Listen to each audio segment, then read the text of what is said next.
Okay. Let's see what's going on.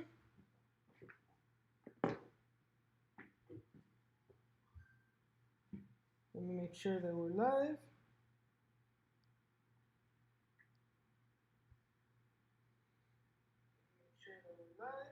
All right, we are. Cool. All right, we are. Cool. So what I'm going to go ahead and do is we're going to set up the computer. So what I'm going to go ahead and do is we're going to set up the computer, and we are going to put the laptop in a good position.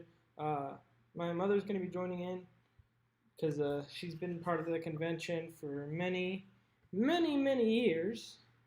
So while I get everything set up, I'm actually going to switch to the desktop view so that you guys can see the window, the Zoom window for now. And there we go. So we're going to find a good position and we're going to get started.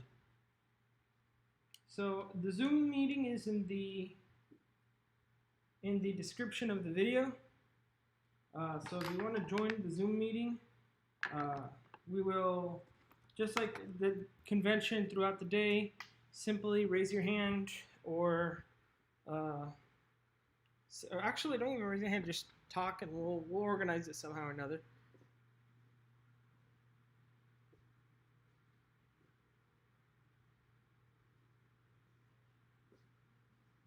So what we're going to do is, here she comes. We're going to find a great place to set up here. Alrighty. And then we're going to share the links on the socials. Good to get started.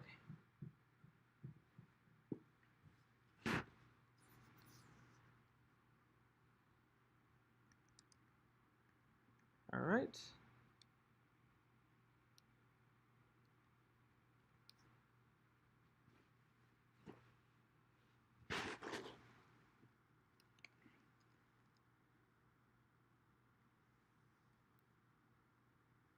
All right, so I'm going to bring in the Zoom window here while we get started, and I'm going to share the link in the hashtag NFB.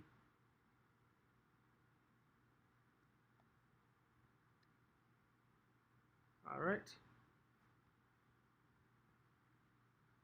So we're going to share the link, and for those who are watching beforehand, those who are watching after the recording,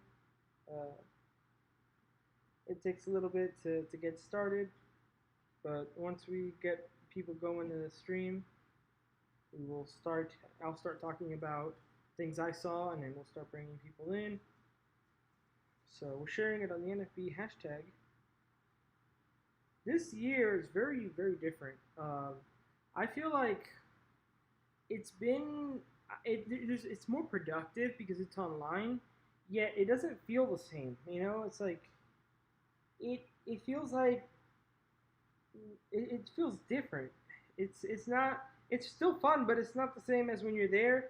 I feel like you also, walking around more, getting to the whole more face-to-face thing, but hopefully next year we'll be back to that. I think even then, though, this changes everything. So, open mic conversation, comma, if anybody wants to join, period.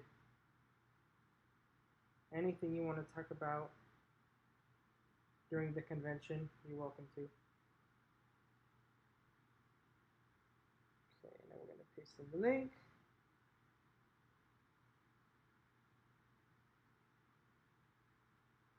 Alrighty, paste.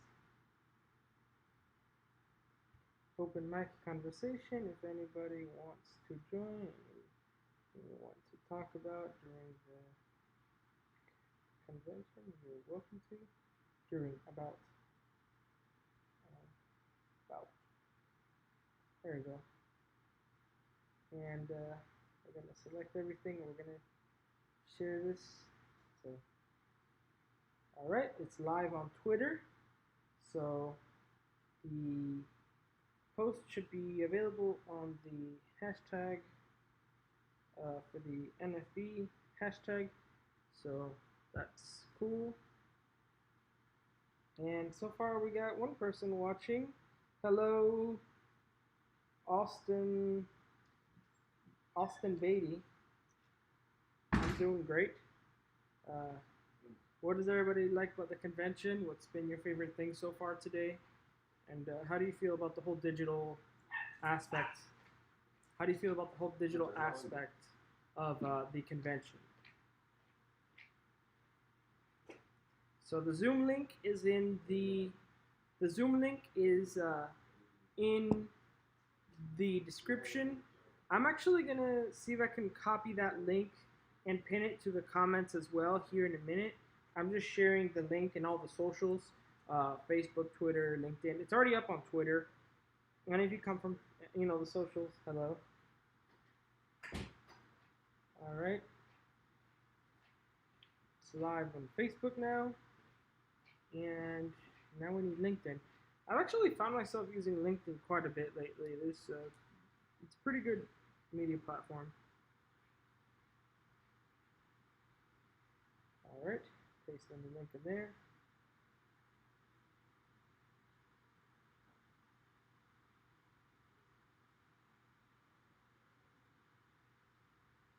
Okie dokie.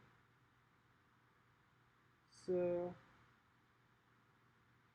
I'm gonna go ahead and paste that Zoom invite code, which I believe I can get from the Zoom window here. Invite.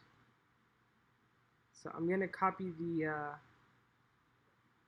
copy invitation, and thanks to Apple's awesome ecosystem, I should be able to go ahead and paste it in from my phone. Okay, I gotta have the Zoom window thing open too, just so that we know when somebody's joining through Zoom.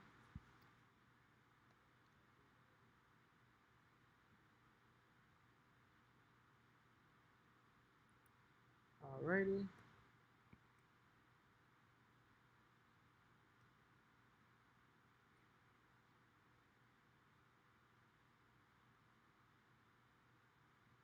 I'm trying to paste it in here.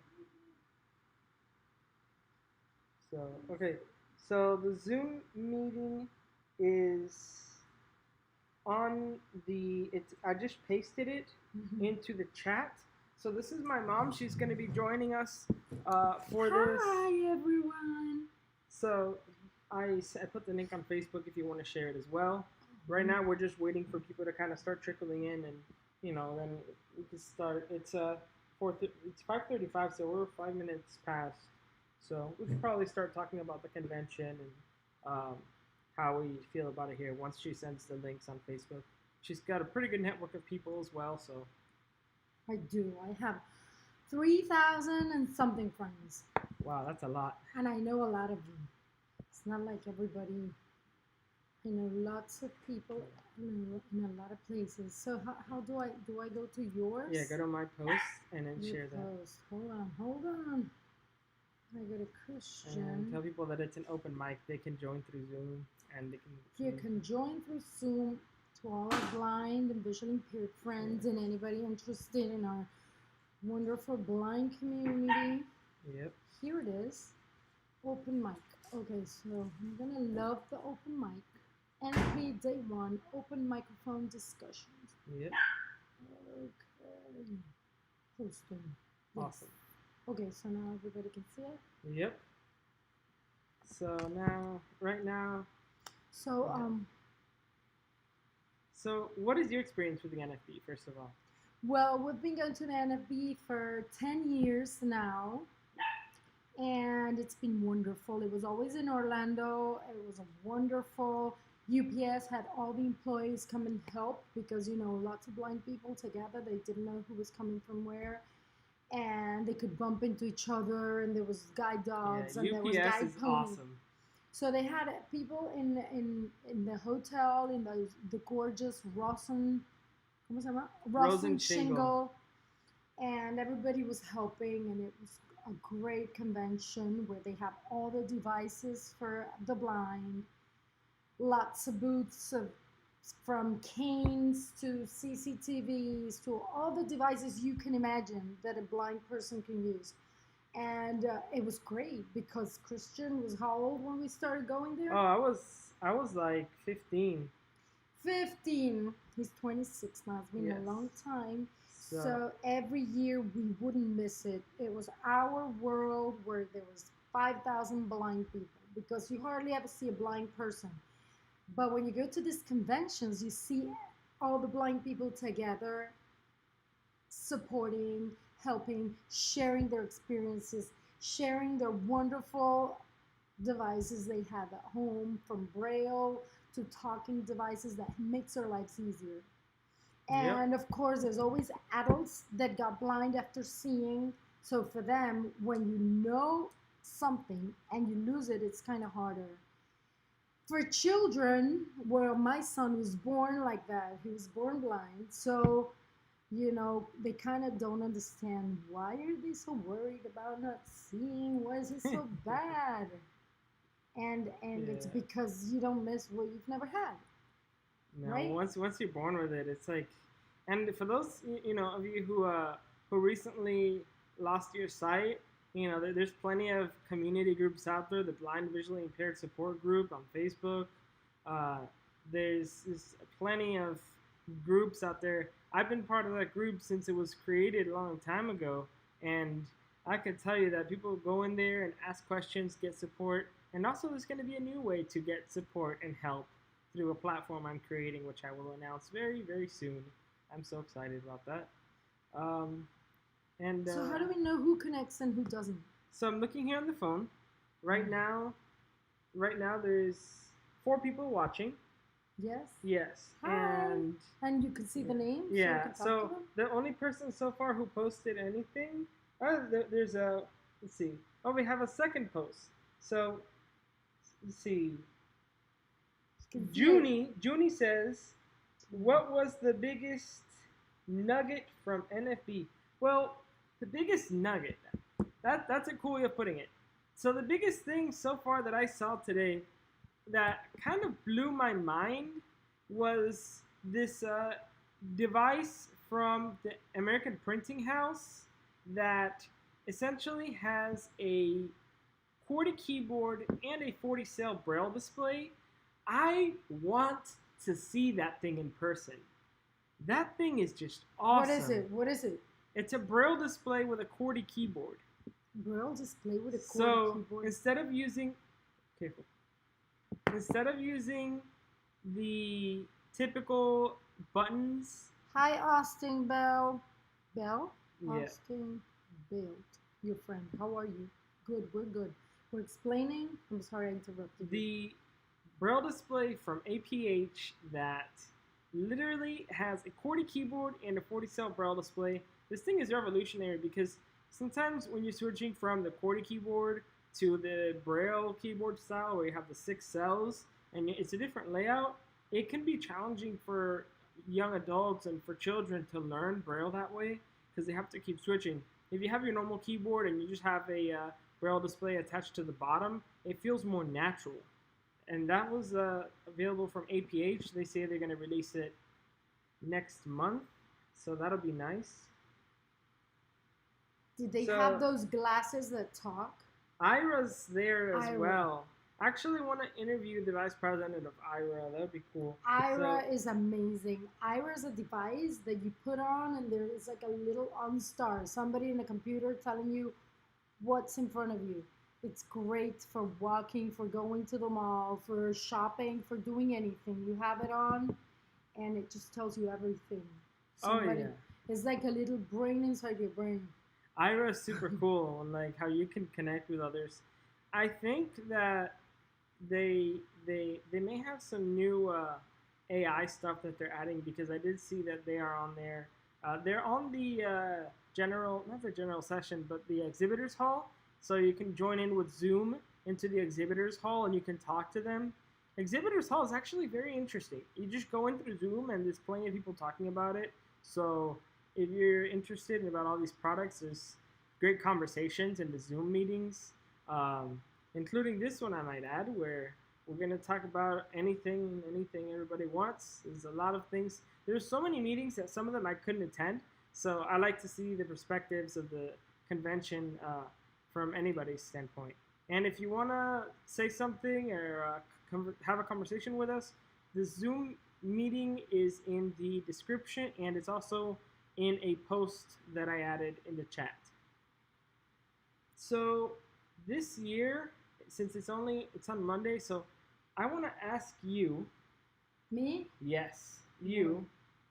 What was your favorite thing from the previous conferences? Wow, that's a very broad question, because I like so many things about this conference. In 10 years, what have I liked the most? First, my favorite thing ever was a guide pony I saw. I never knew there was ponies that could guide blind people. There was this beautiful couple, amazing American people from, I don't remember, Idaho or something like that.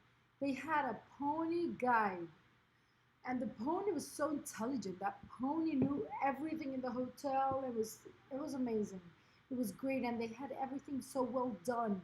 The pony had a little stack in the bottom of his butt for the poop. He didn't even poop anywhere. It was perfect.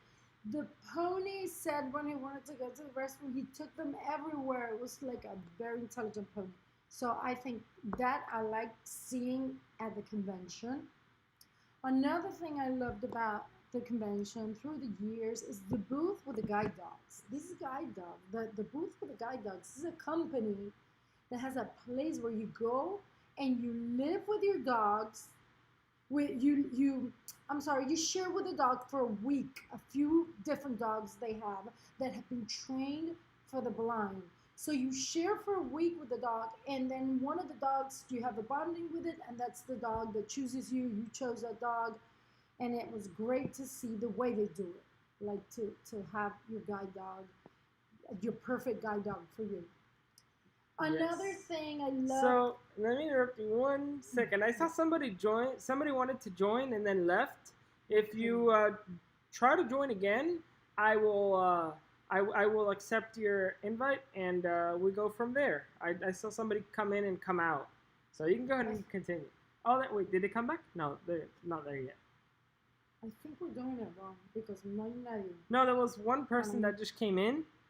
Okay, because a lot of people want to join. Yeah, and actually, while we do that, we do have a question from Junie again that says, "What is the one app utility you want to see that uses I guess they meant artificial intelligence, body movement detection, or scribble detection?"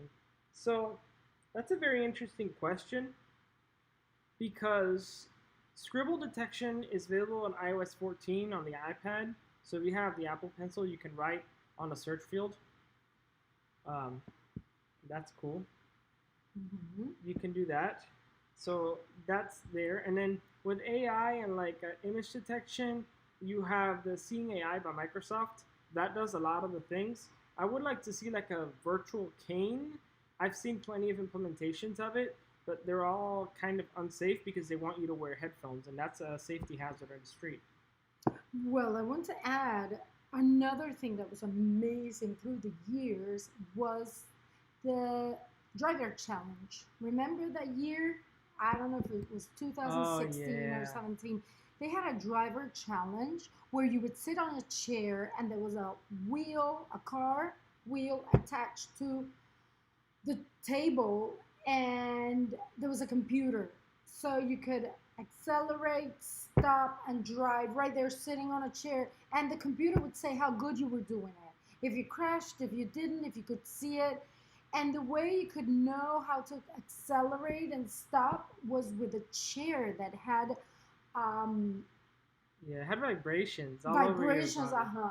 So if it vibrated your back, your lower back, you had to stop. If it vibrated your legs and where your hamstrings are, you had to accelerate it. If it vibrated on the right side, it was great. Once you understood it, you could drive like, and the computer would say, you know, what score you got. If you drove good or if it Yes. crashed, then you were like, You have to have the vibration.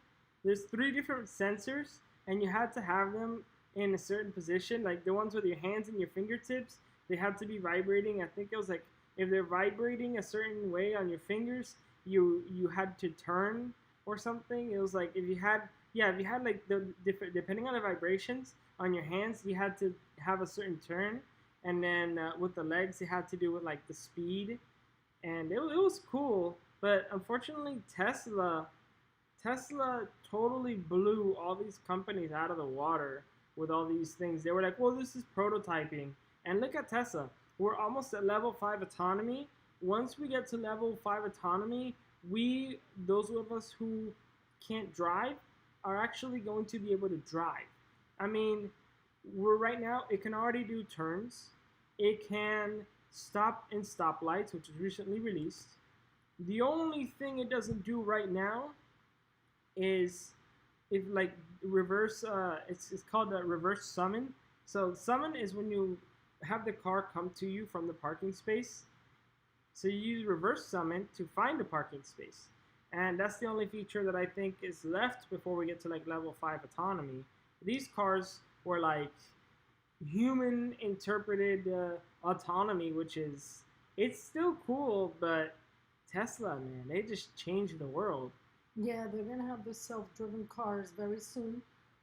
Christian already put $100 down Yep. payment to save his new Tesla truck that will be Oh coming out yes. 2021 So we have here Sue from Sue from MDCL. So let's answer her. There you Hello. go. Hi, Sue. Says joining. Let's see. Right. Let's wait until. So, Hello, can you hear us?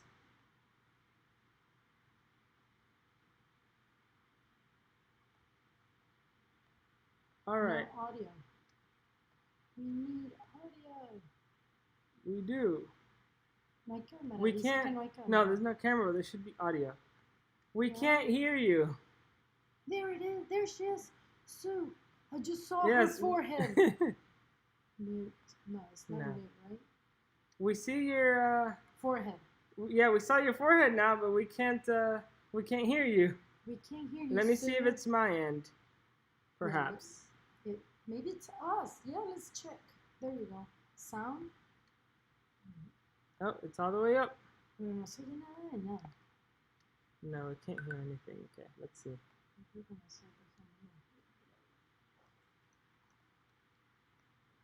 Give us 1 second.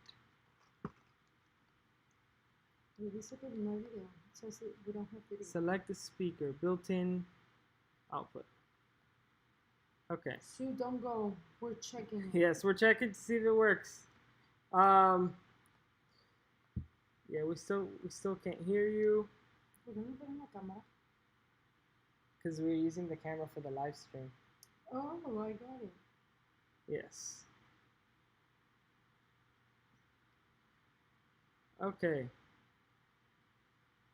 So, do you have Zoom? I'm kind of curious to see if it's us or what's She going doesn't on. have like it doesn't show. It shows Sue and CDO, and it doesn't show. It doesn't show the microphone. the microphone. Yeah. It doesn't show. Press on her again. Maybe we have to accept her. No, see, she's Oh, she's right there. yeah, she's right there. So it's showing like you don't have a microphone. Do you have a microphone? Can you hear us? We can't hear you. Write if you can hear us. Write down, yes, I can hear you. No, I can't hear you. Can you elaborate on? Vamos a ver. Okay. So in the meantime, while gets situated because it looks like there's no microphone. Zoom isn't detecting her microphone.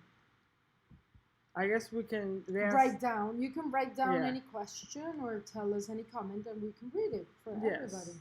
I guess we can do that. The weird thing is it doesn't show that you have a microphone, which is interesting. Well, let's not talk about the problems. Okay. Just talk about. Yeah, let's just go to. So yeah, if you want to ask questions in the chat. So here we have a question. Can you elaborate on virtual cane? So what I mean about virtual cane is something that replaces your cane completely. Something that says landmark on your left, stairs in front of you, tree top right center at 9 o'clock. That's the kind of thing I mean about virtual cane. There's a talking cane. No, but a talking cane, a talking cane is another way to put it. Basically, the way I look at it is once we can replace our canes with something that describes everything around us, and perhaps even a braille display or something on there so that we can feel what's around us. Like that prototype we had about 2 decades ago, a decade and a half ago, 15 years ago, where there was a guy who could feel what's around him, like with his tongue. They put something. The clicking. No, that's echolocation. That's a good way of navigating too, though. But this guy had like some kind of weird thing in his tongue. He can feel like what was around him. Yeah, I heard that from the clicker in his tongue. He was going. Yeah.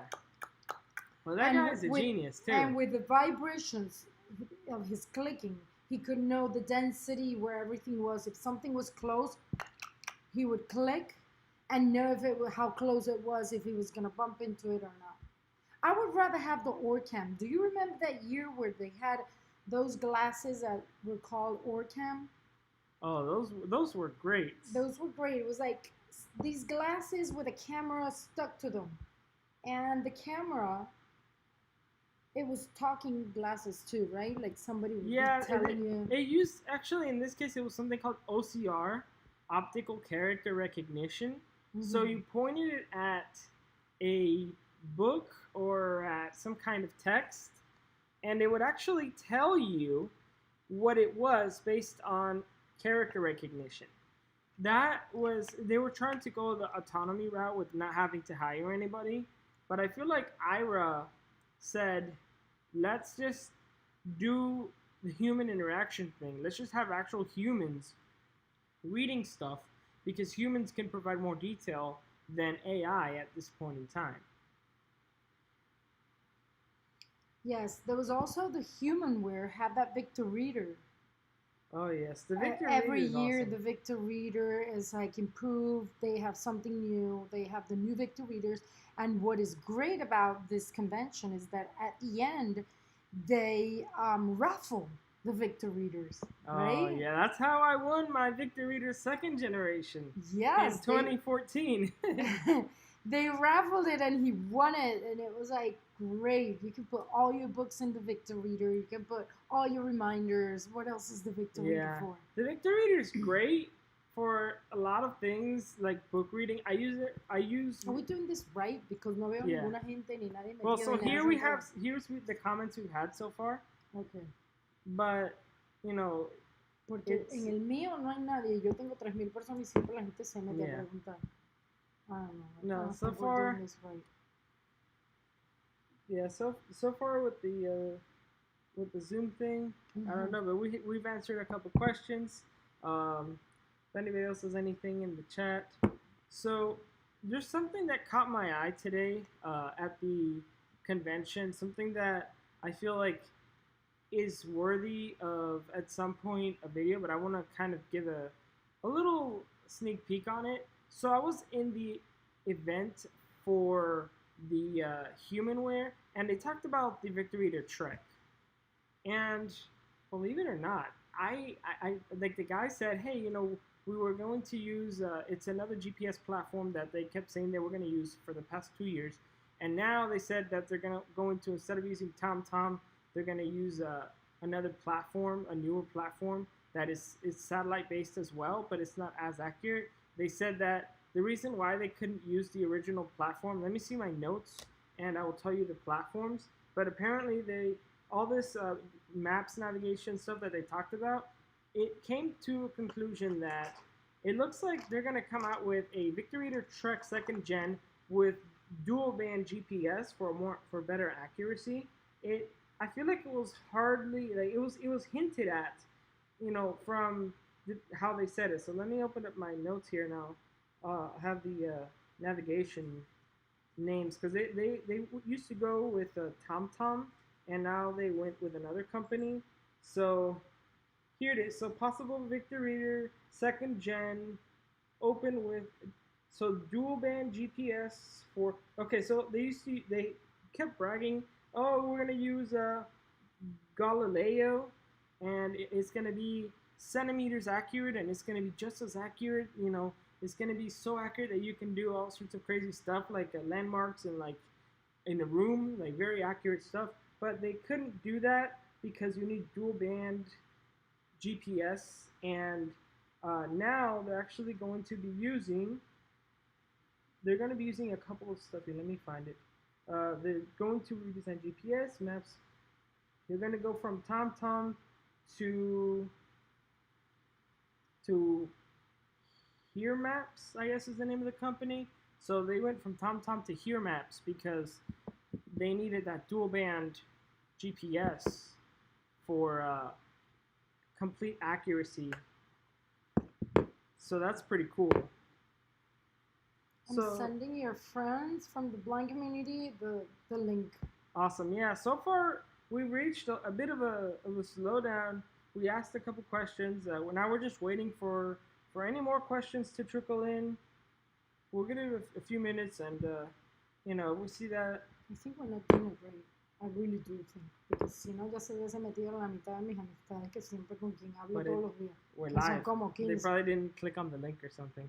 Sí, sí. Pero, ¿y cómo se hace un live video? I've never done it. So I'm doing it through YouTube because I have 786 subscribers on there, and I shared it to the NFB hashtag.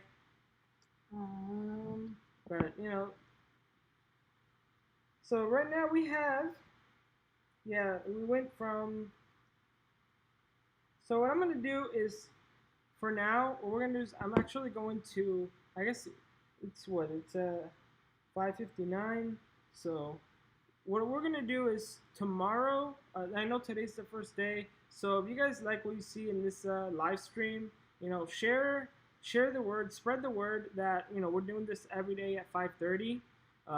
Perhaps tomorrow, we might have a little more movement. I'm gonna go ahead and share it in the morning as well, and see if we can get some more people in, because it would be kind of nice to have an open mic conversation. Today we had a pretty good one. We got a few comments, and we had somebody try to join on Zoom, but I guess I have to figure out Zoom and the live stream thing. So we'll see you tomorrow, and tomorrow at 5:30. Okay, see you tomorrow. Bye bye. All right. We're closing. Okay. So is it? Yeah. No, you press no. I did? Okay. Yeah.